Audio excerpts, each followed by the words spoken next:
जय हिंद दोस्तों, कंटिन्यू करते हैं अपनी हिस्ट्री क्लासेस। तो आज की क्लास में जो हमारा डिस्कशन रहेगा वो महाजनपद से संबंधित है। तो हमने आपकी प्रीवियस क्लास में आपको बताया था कि हमने आपसे चर्चा की थी आपके भगवत धर्म, शैव धर्म, जितने भी धर्म थे उनकी चर्चा की थी। लेकिन आज से हमारा जो चालू होगा वो हमारा महाजनपद की हम चर्चा करेंगे। ठीक है, तो हमारे टोटल महाजनपद कितने हैं? तो 16 महाजनपद टोटल है। लेकिन हम टोटल 16 महाजनपद आज की क्लास में हम नहीं पढ़ेंगे। पहले हम चार जो क्या करेंगे, 16 को हम 4 में डिवाइड कर लेंगे। 4 आज पढ़ेंगे, 4 फिर पढ़ेंगे अगली क्लास में। ऐसे हम 4 क्लासेस में हम टोटल 16 महाजनपद है वो आपको हम याद करा देंगे। ठीक है, तो हमारा जो भारत था 6ठी शताब्दी ईसा पूर्व के बाद जो हमारा अखंड भारत था वो द्वितीय नगरीकरण की तरफ आगे बढ़ा हुआ था। इसी कारण हम इसको बोलते हैं महाजनपद। लेकिन जो ये आपके जो महाजनपद है इनकी चर्चा किस धर्म में है? तो इसकी चर्चा आपकी किस धर्म में है? तो बौद्ध धर्म में है और जैन धर्म में। इनकी पुस्तक कौन सी है? तो अंगुत्तर निकाय में है और जैन धर्म में भगवती सूत्र में है। तो महाजनपद की चर्चा आपकी किसमें की गई थी? बौद्ध धर्म में और जैन ग्रंथ में।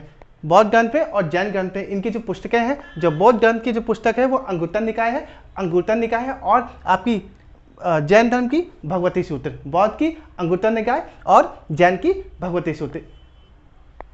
जैन धर्म और बौद्ध धर्म की जो पुस्तकें हैं अंगुत्तर निकाय और भगवती सूत्र, इनमें चर्चा की गई है। आपके 16 महाजनपद की चर्चा की गई है। अब हम समझते हैं आप डिटेल में। तो अब तक जिन्होंने मेरे चैनल को लाइक, शेयर और सब्सक्राइब नहीं किया, प्लीज़ मेरे चैनल को लाइक, शेयर और सब्सक्राइब करना मत भूलिएगा और अपने दोस्तों को भी शेयर करिएगा।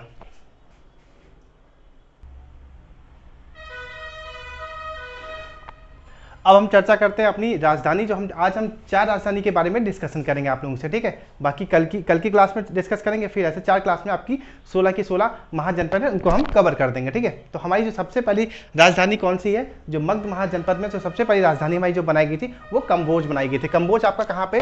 समथिंग आपका यहाँ पे पड़ता है। कम्बोज आपका यहाँ पे, कम्बोज किस एरिया में आता है? तो कम्बोज आपका कहीं ना कहीं अफगानिस्तान के पास आता है। अफगानिस्तान के पास आता है। कम्बोज सही लिखा है? कम्बोज किस एरिया के पास आता है? तो राजस्थान के पास आता है। कम्बोज किस एरिया के पास आता है?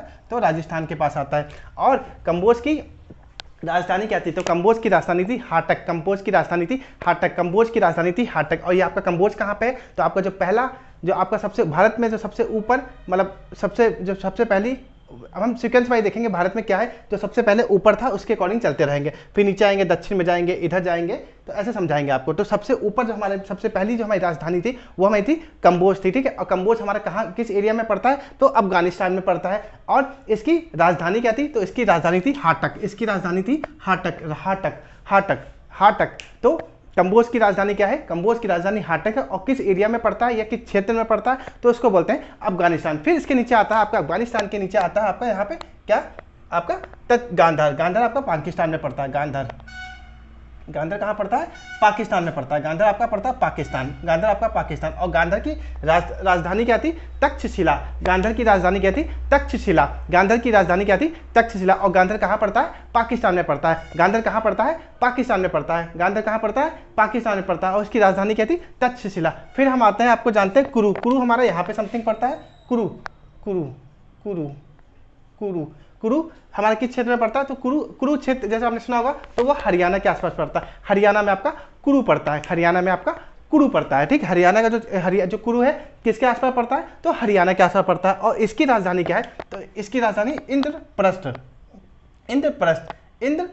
हरियाणा किसके कुरु किसके पास पड़ता है? हरियाणा के पास पड़ता है। और इंद्रप्रस्थ इसकी राजधानी इंद्रप्रस्थ है। इंद्रप्रस्थ मतलब क्या है? तो दिल्ली का पुराना नाम है इंद्रप्रस्थ, लेकिन अभी हम क्या बोलते हैं? दिल्ली बोलते हैं। लेकिन इनके टाइम जब मगध महाजन ये जब जनपद थे 16 महाजनपद थे, इनके टाइम दिल्ली को बोला जाता था इंद्रप्रस्थ। दिल्ली का पुराना नाम था इंद्रप्रस्थ। तो कुरु की राजधानी क्या थी? इंद्रप्रस्थ। कुरु की राजधानी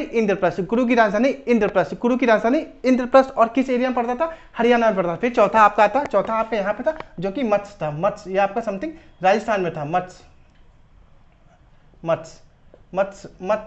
देखना, मत्स्य कहाँ पड़ता था? आपका राजस्थान में पड़ता था। मत्स्य आपका राजस्थान में पड़ता था। कौन सा क्षेत्र था? राजस्थान। और इसकी राजधानी क्या थी? तो विराटनगर। इसकी राजधानी थी विराटनगर। मत्स्य की राजधानी थी विराटनगर। ये सब आप अपनी रफ कॉपी में फटाफट लिखते जाइएगा। ठीक है, ये सब चीज़ें अपनी रफ कॉपी में नोट कर लिया करिए। तो याद रखना, तो हमारी जो सबसे पहली जो आपके 16 महाजनपद में जो सबसे पहला महाजनपद है वो आपका कौन सा है? कम्बोज है। ठीक है, कम्बोज है। कम्बोज किस क्षेत्र में पड़ता था? तो कम्बोज आपका अफगानिस्तान में पड़ता था। और अफगानिस्तान के पास पड़ता था, और इसकी राजधानी क्या थी, तो इसकी राजधानी हाटक थी, इसकी राजधानी हाटक थी। फिर हम कंबोज से नीचे आते हैं, तो कंबोज से नीचे हम अफगानिस्तान से नीचे आते हैं पाकिस्तान, तो वहां पे हमारा क्या था, गांधर था। गांधर हमारा किस एरिया में पड़ता है, पाकिस्तान में पड़ता है, और इसकी राजधानी की थी तक्षशिला थी, इसकी राजधानी थी तक्षशिला। फिर हम अंदर आते हैं, भारत के अंदर, तो हम कुरु के पास जाते हैं। कुरु हमारा कहाँ पड़ता है, हरियाणा के पास पड़ता है। कुरु हमारा हरियाणा के पास पड़ता है, और इसकी राजधानी हमने क्या बनाई थी, दिल्ली। आपने देखा होगा दिल्ली, हरियाणा और दिल्ली का बॉर्डर आसपास में लगा हुआ है, लेकिन दिल्ली का जो पुराना नाम था इनके टाइम, जनपद के टाइम, तो इंद्रप्रस्थ नाम था। तो कुरु की राजधानी उस वक्त क्या थी, इंद्रप्रस्थ थी। कुरु की राजधानी क्या थी, इंद्रप्रस्थ थी, इंद्रप्रस्थ थी। लेकिन अभी का इसका नाम है दिल्ली, और कहाँ पे था, हरियाणा के आसपास था। फिर हम नीचे और खसकते हैं, तो हमारे यहाँ पे आता है मत्स्य, यह आता है मत्स्य। मत्स्य हमारे कहाँ पड़ता है, मत्स्य समझ लो कि मत्स्य क्या होता है, जहाँ पे मछलियाँ ना हो, जहाँ पे मछलियाँ बहुत कम पाई हो, जहाँ पे जीवन निबंध ना हो, ठीक है। तो मत्स्य हमारा कहाँ है, मत्स्य मतलब मछलियाँ मर गई। तो राजस्थान में पानी बहुत कम है, वहाँ पे मछलियाँ जी नहीं पाती हैं, तो कहाँ पड़ता है, मत्स्य हमारा राजस्थान में पड़ता है। मत्स्य हमारा कौन सी एरिया में पड़ता है, राजस्थान में पड़ता है। और इसकी राजधानी क्या है, विराटनगर, इसकी राजधानी है विराटनगर, इसकी राजधानी है विराटनगर। तो क्या हुआ, सबसे पहले आपका कंबोज, कंबोज की आपकी राजधानी हुई क्या हुई, तो कंबोज की आपकी राजधानी हुई हाटक, कंबोज की राजधानी हुई हाटक, कंबोज की राजधानी हुई हाटक। फिर आपका आ गया अगला गांधर, गांधर की राजधानी हुई तक्षशिला, गांधर की राजधानी तक्षशिला। फिर आपका आ गया कुरु, कुरु की राजधानी आपकी हुई इंद्रप्रस्थ, कुरु की राजधानी हुई इंद्रप्रस्थ। फिर मत्स्य आ गया, मत्स्य का विराटनगर, मत्स्य का विराटनगर। तो ये आज हमने 4 राजधानी को कवर किया है, इसको आप लोग लिख लीजिएगा, याद कर लीजिएगा। अब हम बढ़ते हैं अपने जो आपके महाजनपद है, सॉरी मगध महाजनपद है, अब हम उसकी चर्चा करते हैं।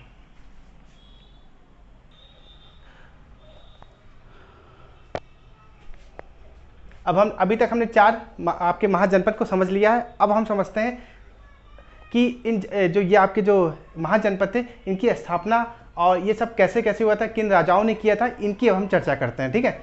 तो सबसे पहले हम जो चर्चा करेंगे, हालांकि आप लोग जानते हो मगध महाजनपद की जो आपके संस्थापक हैं या जो आप लोगों को पढ़ाया जाता है, वो बिंबिसार पढ़ाया जाता है, बिंबिसार के बारे में बताया जाता है। लेकिन इसके पीछे आपके हिंदू धर्म में भी जरा सिंह और भीम सिंह की लड़ाई के बारे में भी चर्चा की गई है, ठीक है। लेकिन क्या है कि जो ये चीज़ है ये प्रमाणिक नहीं है, क्या प्रमाणिक नहीं है। आप समझो, अगर हम आपसे कहते हैं मगध महाजनपद, आपका मगध महाजनपद कहाँ था, ये समझो, ये आपका बिहार है, बिहार में ये छोटी सी जगह थी, ये आपका मगध महाजनपद था, मगध महाजनपद था। लेकिन उस टाइम पे मगध महाजनपद क्या था, बहुत छोटा था। ये गंगा के दक्षिण में वो नालंदा वगैरह पड़ता है, वहाँ पे ये आपका था मगध महाजनपद। लेकिन बिहार में उस टाइम ये बहुत छोटा था, ठीक है, मगध महाजनपद ये बहुत छोटा था, ठीक है। तो उस समय क्या था कि ये इस मतलब कि जब ये प्रमाणिक नहीं है, लेकिन अभी जो मैं आपसे चर्चा कर रहा हूँ ये प्रमाणिक नहीं है, ये अनुमानित है, ठीक है। जैसे कि आपके जो आपके जैसे अशोक के जो शिलालेख वगैरह मिले हैं, तो ये प्रमाणित हो गए थे। जो चीज़ प्रमाणित नहीं होती है, तो उसको, जो चीज़ प्रमाणित नहीं होती है उसको हम सिर्फ एक साक्ष्य के रूप में मानते हैं, ठीक है। लेकिन इसमें भी हम साक्ष्य के रूप में ही अभी पहले चर्चा करते हैं, ठीक है। तो क्या हुआ था कि आपका जो मगध महाजनपद था, जब इसकी स्थापना हुई थी, तो उस समय सबसे पहले राजा कौन था, तो बृहद क्या पढ़ेंगे इसको, पढ़ेंगे बृहद्रथ था। ये सबसे पहले राजा था मगध महाजनपद का। मगध महाजनपद का सबसे पहला राजा कौन था, बृहद्रथ था। और इसी को ही क्या बोलते हैं, इसी को ही मतलब देखा जाए तो इसी को ही संस्थापक भी बोलते हैं, मतलब कि मगध महाजनपद का संस्थापक कौन था, बृहद्रथ था। फिर बृहद्रथ के बाद क्या हुआ, इनका बेटा था कि जरासंध का बेटा था। तो जरासंध के जो इनका जरासंध बेटा था, इनके बेटे का युद्ध किसके साथ हुआ, तो इनके बेटे का युद्ध हुआ भीम के साथ युद्ध हुआ, और उस युद्ध को कहा गया मल्ल युद्ध। इस युद्ध को कहा गया मल्ल युद्ध का। मल्ल युद्ध किसके बीच में होता, तो मल्ल युद्ध आपका जरासंध और भीम के बीच में हुआ था, इसको कहते हैं मल्ल युद्ध। फिर उसके बाद जरासंध का बेटा है सहदेव, फिर सहदेव ने अपना ये पूरा मगध महाजनपद चलाया, और उसके बाद सहदेव का बेटा है रूपंजय। ये मैंने आपको इसलिए बता दिया, कभी कभी क्या है, ज़्यादा खखोर के क्वेश्चन आप लोगों से पूछ लिया जाता है, डीप में क्वेश्चन पूछ लिए जाते हैं। हालांकि मगध महाजनपद का जो आप लोगों को पढ़ाया जाता है वो बिंबिसार ही है, लेकिन इसका कोई साक्ष्य प्राप्त नहीं हुआ है, लेकिन ये अनुमानित है, ठीक है। तो मैं इसको भी पढ़ा दे रहा हूँ कि अगर आपसे क्वेश्चन कहीं डीप में पूछ लिया जाए कि मगध महाजनपद का पहला संस्थापक कौन है, और उसमें अगर आपका बिंबिसार ना दिया हो और बृहद्रथ दिया हो, तो आप बृहद्रथ पे टिक मारेंगे, ठीक है। तो बृहद्रथ में क्या था कि मगध महाजनपद का जो पहला शासक था या पहला राजा था, वो कौन था, बृहद्रथ था। बृहद्रथ के बाद कौन आया, उनका बेटा जरासिंह की लड़ाई हुई थी भीम सिंह के साथ, और भीम के साथ हुई। अब जो ये दोनों के बीच में युद्ध हुआ था तो उसको बोलते हैं मल्ल युद्ध, उसको बोलते हैं मल्ल युद्ध। फिर जरासंध का बेटा है, जरासंध का बेटा कौन था? सहदेव था। सहदेव ने कुछ दिन तक वहाँ पे कार्य किया, मतलब मगध महाजनपद में। फिर सहदेव का बेटा है रुपंजे। यहाँ तक क्या है कि यहाँ तक हमको क्या है कि आपके जो ये इतिहास में है कि हमको प्रमाणिक साक्ष्य प्राप्त नहीं हुए हैं, लेकिन कुछ अनुमानित साक्ष्य प्राप्त हुए हैं, तो इसको भी मैंने आपको बता दिया। लेकिन अब हम समझेंगे डिटेल में कि अब जहाँ से आपको किताबों में पढ़ाया जाता है, लिखाया जाता है और समझाया जाता है, वहाँ से हम चर्चा करेंगे। हालांकि इसको भी नोट कर लेना, क्योंकि ये जो कभी अपर लेवल के जो पेपर्स होते हैं, हाई लेवल के पेपर्स होते हैं, उनमें क्वेश्चन पूछ लिया जाता है कि सबसे पुराना शासक मगध महाजनपद का कौन था। उसमें अगर आपको ऑप्शन नहीं दे दिया, अगर ज़्यादा ही डीप से पूछ लिया तो आप व्रत रथ लगाओगे। लेकिन अगर नॉर्मल वे में पूछ लिया गया तो आप बिंबिसार लगाओगे। आई होप ये बात आपको समझ में आ गई होगी।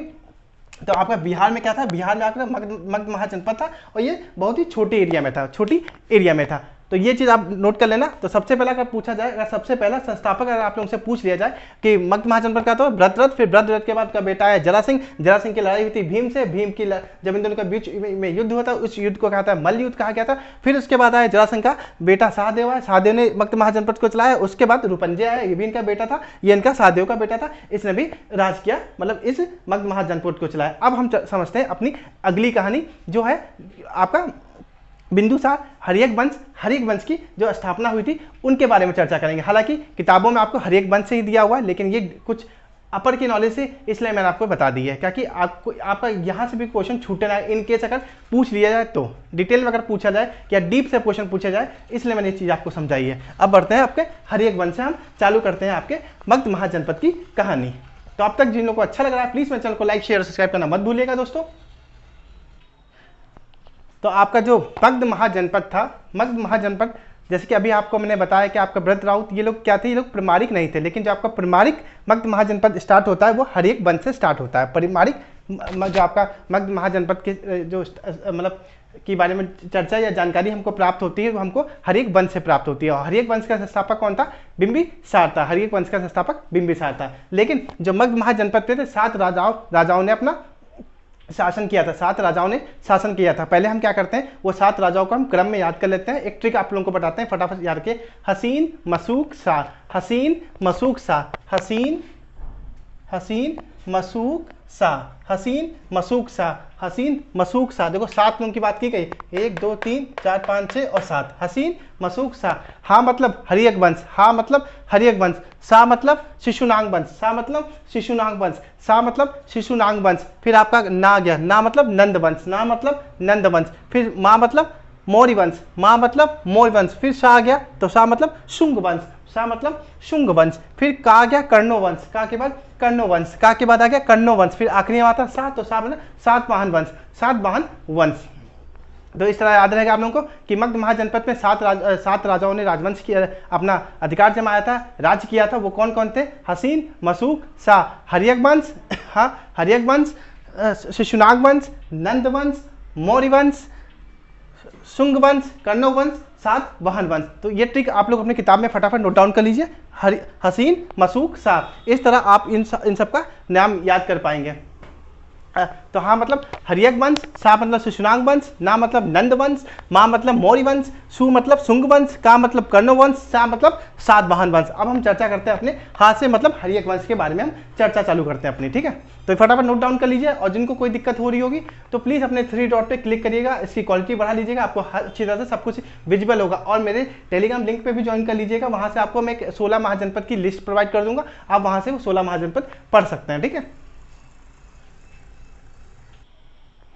तो आपका जो पहला वंश था मगध महाजनपद में, तो पहला जो आपका ये जो आपकी जो चर्चा करते हैं आपके जो मगध महाजनपद में, जो आपका पहला जो आपका संस्थापक था, तो वो हर्यक वंश का जो पहला संस्थापक था वो आपका था बिंबिसार था। बिंबिसार पहला संस्थापक कौन था? बिंबिसार था। हर्यक वंश का पहला संस्थापक कौन था?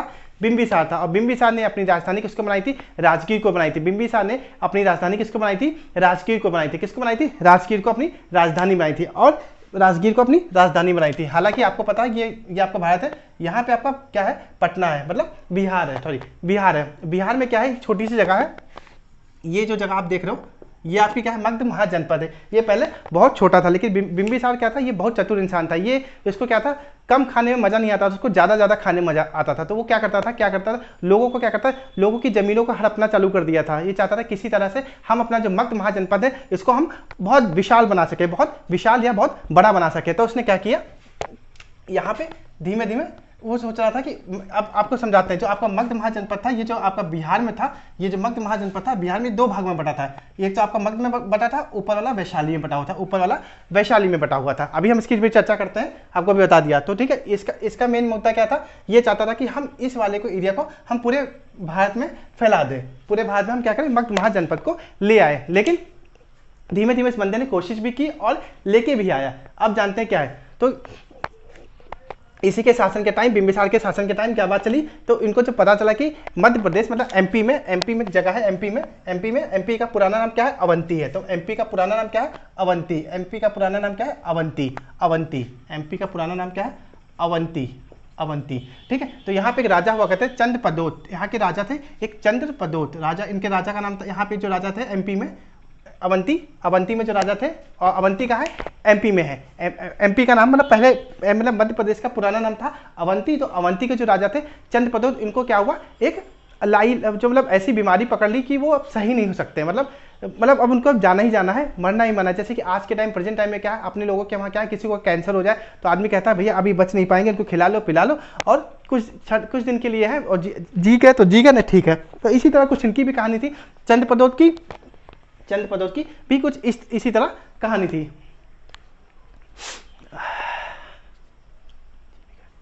तो तब ये क्या हुआ, यहाँ जो अवंती में जितने भी राजवैद, पहले डॉक्टर तो नहीं होते थे, राजवैद वगैरह हुआ करते। तो राजवैद वगैरह लोगों ने क्या किया, जितनी भी दवा दारू हो सकी सब चंद्रपदोत की दवा दारू में लग गए, सारी चंद्रपदोत की दवा दारू में सब लोग राजवैद लग गए। लेकिन क्या हुआ कि वो बचा क्या नहीं पाए। उन्होंने कहा महाराज अब आपका समय आ गया, आप सारी दवाएं हमने आप पे अजमा ली हैं, अब आप बच नहीं पाएंगे। फिर क्या हुआ, ये खबर बिंबिसार को लग गई। बिंबिसार मतलब जो मगध में था, उसको ये बात पता चली कि अवंती में जो चंद्रपदोत है, इनको कोई ऐसी बीमारी पकड़ ली कि जो ये जी नहीं सकते, मतलब ये बच नहीं पाएंगे। तो इन्होंने क्या किया, अपना एक राजवैद कहाँ भेजा, अवंती में, जिसका नाम था उसका नाम था जीविका ऐसे लिखते ना, एक मिनट देख लेता, जीवक। तो इनका जो राजवैद था, राजवैद ऐसे लिखता है समथिंग, राजवैद, हाँ। तो इनका जीवक, इन्होंने क्या किया, बिंबिसार ने अवंती में क्या भेजा, अपना जीवक भेज दिया, जो जीवक था राजवैद, ठीक है। तो इसने क्या किया, इसने 10-15 दिन जो यहाँ के चंद्रपदोत थे उनको दवा दी और उनको जो भी करना था मलहम पट्टी सब किया, ऐसी दवा दी, और ये बेचारे क्या हुआ, झटपटा के तेज तर्रार और बिल्कुल सही होने लग गए। अब क्या हुआ, इन्होंने क्या किया, ये क्या हुआ, चंद्रपदोत बिंबिसार के अधीन में आ गए। इन्होंने कहा कि आपकी जैसी इच्छा, आप चाहो तो मगध को हमारे साथ मिला सकते हो, अवंती को आप मगध के साथ मिला सकते हो। तब बिंबिसार ने क्या किया, मगध को अवंती के साथ मिला दिया। अब भैया देखो इनका विस्तार यहाँ से यहाँ हो गया, और ये बहुत ही मतलब कमीने टाइप का बिंबिसार इंसान था। ये क्या करता था, लोगों की जमीनों को हड़प कर लेता था, यहाँ के राजाओं को ये करता था और इन लोगों की जमीन हड़प लिया करता था। ठीक है, तो ये बात आप लोगों को समझ आई कि क्या हुआ, मगध महाजनपद अवंती में कैसे मिला, क्योंकि यहाँ ये क्या होता है, अवंती में जो यहाँ के जो राजा महाराजा थे चंद्रपदोत, उनको क्या हुआ, ऐसी बीमारी हो गई। तो जिसका कोई इलाज नहीं था, लेकिन बिंबिसार ने अपने जीवक जो उनका राजवैद था उसको बेच के, इनके पास भेज के और इनकी दवा दारू करके और इनको मस्त टनाटन करके, और इन्होंने क्या किया, अवंती को भी बिंबिसार ने अपने पास ले लिया। बिंबिसार ने अवंती को अपने पास ले लिया। तो देखो अब इनका मगध महाजनपद थोड़ा बड़ा होने लग गया धीमे धीमे। और क्या था, ये जो आपका बिंबिसार था, बिंबिसार हमेशा क्या करता था, ऐसी लड़कियों को, मतलब लड़कियों से शादी करता था और वहाँ के राजा और महाराजाओं की जो जमीन थी, वो हड़पना चालू कर देता था, और धीमे धीमे अपना विस्तार करने लग गया। फिर एक दिन इसके मन में ख्याल आया, ये जो मगध महाजनपद है, ये हमारा जो मगध महाजनपद है, ये इतनी एरिया में है, क्यों ना हम वैशाली पे आक्रमण कर दे, और वैशाली को भी अपने मगध महाजनपद में ऐड कर ले। लेकिन बेचारा इसने बहुत कोशिश की, लेकिन ऐसा कुछ नहीं हो पाया। इसने यहाँ पे हमला किया, इसने क्या किया, मगध महाजनपद से निकल के वैशाली में हमला किया, लेकिन यहाँ पे जो लड़ाई हुई थी, आक्रमण हुआ था, वो हार गया, और इसी कारण क्या हुआ, ये वैशाली को अपने मगध महाजनपद में जोड़ नहीं पाया। तो फटाफट याद करते हैं। तो बिंबिसार क्या था? बिंबिसार ने अपनी राजधानी राजगीर को बनाई थी और अवंती के जो राजा महाराजा थे चंद्रप्रदोत, उनके पास अपना एक राजवैद्य भेजा था जिसका नाम था जीवक। जीवक ने उनको क्या किया था? सही कर दिया था। इसी कारण जो चंद्रप्रदोत थे बिंबिसार के अधीन आके उन्होंने अपना जो एरिया था और मगध महाजनपद में मिला लिया। इसी कारण मगध महाजनपद का विस्तार होना चालू हो गया और इसने विवाह किया, विवाह किया कई औरतों से और धीमे धीमे और एरिया पे कब्जा कर लिया। और फिर जो ये आपका था बिंबिसार था, बिंबिसार ने क्या किया? मगध महाजनपद को छोड़ के कहा कि अब चलते हैं, कोशिश करते हैं कि हम वैशाली पे भी आक्रमण करते हैं। लेकिन वैशाली पे इसने लड़ाई की, आक्रमण किया, लेकिन वैशाली को जीत नहीं पाए। इसी कारण उसने वैशाली को अपने उसमें ऐड नहीं कर पाया था। वैशाली समथिंग यहाँ पे था, वैशाली को अपने इसमें मगध महाजनपद में ऐड नहीं कर पाया। फिर क्या हुआ? इनकी मृत्यु कैसे हुई थी बिंबिसार के? तो बिंबिसार की मृत्यु हुई थी, इनका ही बेटा था अजातशत्रु, उसने इनको मार दिया था। अजातशत्रु ने, अभी थोड़ा मैं मिटा दूं उसको, चलो ये अगला लिख लो, दूसरा, फिर आता आपका दूसरा, इसको रख ऐसे, फिर दूसरे नंबर पर अजातशत्रु,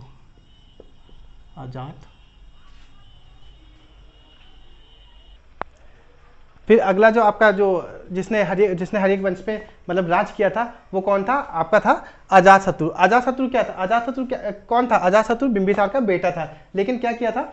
आप भी जानते हो, मैंने अभी आपको बताया भी है, जो बिंबिसार था ये क्या था? लड़कियों से विवाह करके और उनकी जमीन हड़पने की कोशिश किया करता था। कई लड़कियों से विवाह किया और उनकी जो मगध महाजनपद का उसका मेन फोकस था कि हम अपने मगध महाजनपद को विशाल बना सके। तो कई लड़कियों से शादी करता था और उनकी जो जमीन होती थी, एरिया होता, उनको हड़पने की कोशिश किया करता था। ठीक है, उसके बाद क्या हुआ? अजातशत्रु है। अजातशत्रु क्या था? अजातशत्रु भी कुछ इसी तरह था, वो भी लड़कीबाज था, वो भी लड़कियों के चक्कर में रहता था। तो लेकिन जब जो इसकी गर्लफ्रेंड थी अजातशत्रु की, या जो रही होगी, जो भी थी, तो उसने बोला कि हम तुमसे तभी शादी करेंगे जब आप इस हर्यक वंश की राजगद्दी पे बैठोगे। हर्यक वंश की राजगद्दी पे आप बैठोगे, हर्यक वंश की राजगद्दी पे आप, अजातशत्रु को बोली जब तुम हर्यक वंश की राजगद्दी पे तुम बैठोगे तभी हम शादी करेंगे। तो इसने क्या किया? इसने भाला वाला लेके अपनी गर्लफ्रेंड के कहने पे और क्या किया? बिंदुसार की भाला मार दिया, बिंदुसार को भाला मार दिया और बिंदुसार अपने पिता की हत्या कर दी, बिंदुसार की भाला मार के हत्या कर दी। फिर क्या हुआ? ये राजगद्दी पे बैठ गया, हर्यक वंश की गद्दी पे बैठ गया और इन्हीं के कारण इस वंश को क्या कहा गया? पितृहंता कहा गया। पितृहंता मतलब होता है कि वो वंश जो अपने पिता की हत्या करते था उसको तभी बोला गया पितृहंता। और एक और नाम बोला गया था कुड़िक। दिख रहा है आप लोगों को? एक मिनट इसको मिटा देते हैं यहाँ से। कुड़िक एक तो अजातशत्रु इस वंश को क्या बोला गया था? पितृहंता और कुड़िक। लेकिन किसके टाइम बोला गया था? अजातशत्रु के टाइम बोला गया था। ठीक है, अजातशत्रु के टाइम बोला गया था। फिर इसने क्या किया भैया? अब बिंबिसार ने क्या किया था? बिंबिसार ने तो किलाबंदी नहीं कराई थी, लेकिन इस जो अजातशत्रु है इसने किलाबंदी करा दी थी आपके मगध महाजनपद की, ताकि कोई बाहरी व्यक्ति आके यहाँ पे हमला ना कर सके मगध महाजनपद में। तो चारों तरफ से किलाबंदी करा दी। और बाद में क्या हुआ? इसके मन में भी वही इच्छा थी जैसे कि बिंबिसार के अंदर भी इच्छा थी कि हम क्या करें। अब जानते हो वंश में क्या होता है कि भैया जीन्स जाता है, एक मम्मी जैसे कि पेरेंट्स का जीन्स अपने बच्चे में जाता है। जैसे कि इसका पिता बिंबिसार था, वो भी लालची था कि हम किसी मगध को अपनी वैशाली में ऐड कर ले आक्रमण करके। इसके मन में भी वही बात आई। इस बंदे ने भी क्या किया? वैशाली पे आक्रमण करने की कोशिश की, लेकिन ऐसे नहीं की। इसने क्या किया? इसने जासूसी की। लेकिन उसका जासूसकार कौन था? तो वो जासूसकार था वर्षकार। इसने क्या किया? जो अजातशत्रु ने वर्षकार से कहा तुम एक काम करो, वैशाली में जाओ और कोई साधु संत का रूप लेके जाओ, ताकि लोगों को पता ना चले तुम किसी अदर जगह से आए हो और तुमको लोग पहचान ना पाए। तो साधु संत का रूप लेके गया, जैसे सीआईडी लोग नहीं होते, बिलार बन के चले आते हैं, समझ नहीं आता कि क्या करने आया। तो इसी तरह ये साधु संत बन के वैशाली में पहुंच गया। अब देखने लगा वैशाली के जो राजा महाराजा या जो लोग भी थे वहां पे रहते थे, उनका रहन सहन कैसा है, वो लोग बंदूकें कैसे यूज करती हैं, या फिर वहां की जो उस समय जो हथियार हुआ करते थे, छोटे थे बड़े थे, सोने का उनका टाइम क्या है, उनके दरवाजा खोलने का टाइम क्या है, उनका खाने पीने का टाइम क्या है, ये सब क्या करता था? ये सब जासूसी करता था वर्षकार कौन था? वर्षकार अजातशत्रु का क्या था?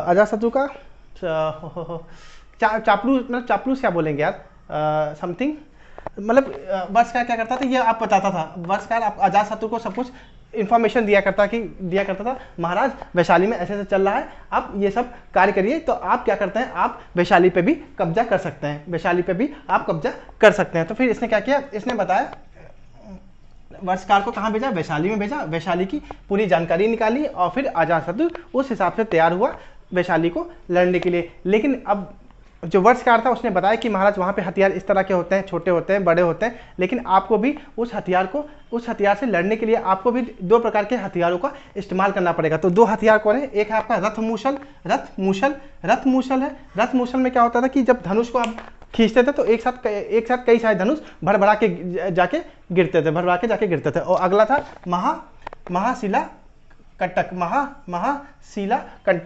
कंटक क्या था कि जब आप पत्थर फेंकते थे तो पत्थर की बौछार होती थी। तो इसने कहा कि वत्सकार ने कहा अजातशत्रु से कि सर आप 2 प्रकार के क्या बनाए, 2 प्रकार के हथियार बनाओ, जो कि एक रथमूसल है, दूसरा महाशिला कंटक है। महाशिला कंटक अगर आप ये दोनों हथियार बना लेते हैं और तब आप जाके वैशाली पे जाके आप विजय प्राप्त कर सकते हैं और वैशाली को अपने राज्य में ऐड कर सकते हो। फिर भाई इस बंदे ने क्या किया, अजातशत्रु ने ये दोनों हथियार बनाए हैं और वैशाली पे आक्रमण कर दिया। फिर क्या हुआ, इसने क्या किया, यहाँ पे भी अपना कब्जा जमा लिया। आप देखा धीमे धीमे क्या हुआ कि इसका एरिया बढ़ना चालू हो गया, मतलब कि इसका एरिया का विस्तार होने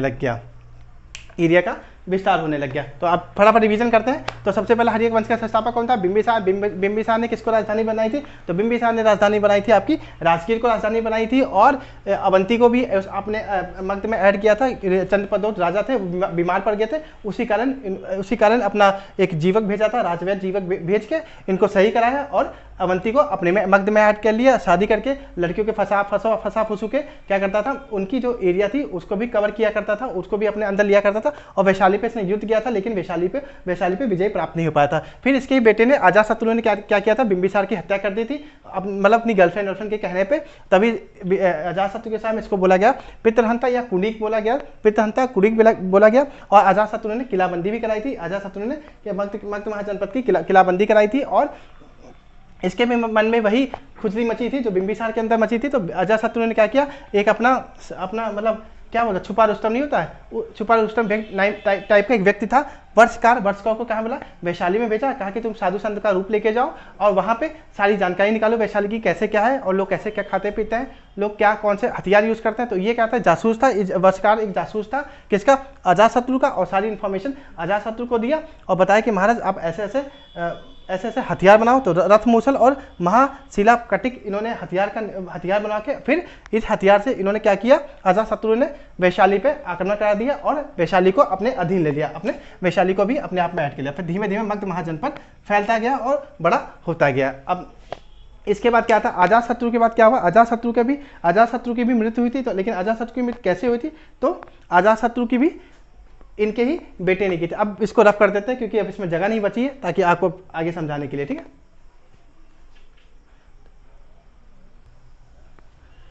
फिर अजातशत्रु के बाद क्या ना, अजातशत्रु के बाद आपका आया उदयन है। उदयन ने भी क्या किया था कि अजातशत्रु की मृत्यु कर दी थी।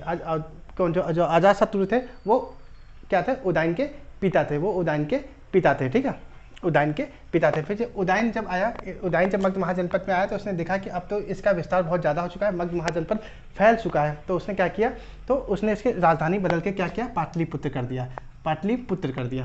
फिर उसको मतलब अब जब आपके जो बिंबिसार थे उन्होंने राजधानी बनाई थी, राजगीर बनाई थी, लेकिन उदयन के टाइम आते ही उसने क्या कर दिया, पाटलिपुत्र कर दिया। लेकिन उदयन क्या था, उदयन अपने बेटे के द्वारा नहीं मारा गया था। यही एक ऐसा राजा था जो अपने बेटे के द्वारा नहीं मारा गया था। इसने अपने बेटे से पहले बता दिया था, बेटा अगर आपको ऐसा कुछ करना हो तो आप मुझे बता देना। तो इसके अगला जो इसका बेटा था, अगला शासक था वो नागदशक था। लेकिन जो इसका बेटा था वो कुछ मतलब मेंटली प्रिपेयर नहीं था, वो किसी मतलब कि वो राजा बनने के लायक नहीं था। तो उसने क्या किया, उसने अपने एक सेनापति चुन लिया। सेनापति कौन था, शिशुनाग था। यही सेनापति कौन था, शिशुनाग था। सेनापति इसने क्या किया, क्योंकि इसके मतलब कुछ लोग होते हैं ना कि चीज़ों को संभाल नहीं पाते, चला नहीं पाते, तो इसके अंदर वो क्षमता नहीं थी कि किसी कार्यभार को या किसी वंश को हम चला पाए। तो इसी कारण इसने क्या किया, एक अपना सेनापति रखा, मतलब प्रमुख सेनापति रखा, उसका नाम था शिशुनाग वंश था, शिशुनाग था, उसका नाम था शिशुनाग था। तो शिशुनाग ने क्या किया, शिशुनाग ने देखा कि यार ये तो नाग दशक क्या है, तो बिल्कुल ही पागल, इसको पता ही नहीं है। इसने क्या किया, शिशुनाग ने क्या किया, नाग दशक की हत्या कर दी। शिशुनाग ने इसको मार दिया और क्या हुआ कि ये अंतिम संस्थापक बन गया। ये शिशुनाग क्या था, शिशुनाग क्या, ये अंतिम संस्थापक हो गया। शिशुनाग क्या हुआ, अंतिम संस्थापक हो गया। फिर यहीं से ही आपके शिशुनाग वंश की स्थापना की चर्चा चालू होती है। तो आई होप ये बात आपको सबको समझ में आ गई होगी।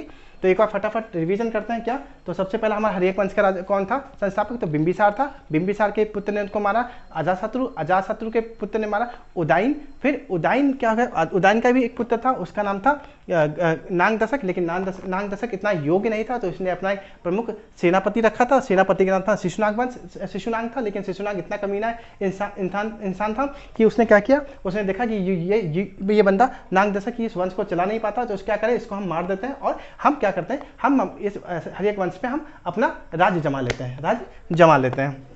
तो इसने क्या किया, शिशुनाग वंश ने नाग दशक की हत्या कर दी। लेकिन जो आपका अंतिम शासक देखा जाए तो नाग दशक था, लेकिन फिर आपका जो संस्थापक आता है, शिशुनाग वंश का जो संस्थापक आता है वो आपका कौन है, शिशुनाग है। फिर यहीं से हम चर्चा करेंगे, आप लोगों से शिशुनाग की चर्चा करेंगे, क्योंकि अभी बताए हसीन मसूक सा, मतलब हर्यक वंश, सा मतलब शिशुनाग वंश, ठीक है। अब हम कल उसकी चर्चा करेंगे, शिशुनाग वंश की चर्चा करेंगे। तो ये आप लोग रफली नोट कर लीजिएगा अपनी किताब में, और एक दो बार मेरे लेक्चर्स को रिपीट करके देखिएगा, आप लोगों को समझ में अच्छी तरह से आएगा। आई होप ये सारी बात आप लोगों को क्लियर हो गई। दोस्तों, जिन लोगों ने अब तक मेरे चैनल को लाइक शेयर और सब्सक्राइब नहीं किया, प्लीज मेरे चैनल को लाइक शेयर और सब्सक्राइब करना मत भूलिएगा, अपने दोस्तों को भी शेयर करिएगा। मिलते हैं आप लोगों से अगले लेक्चर में। जय हिंद दोस्तों।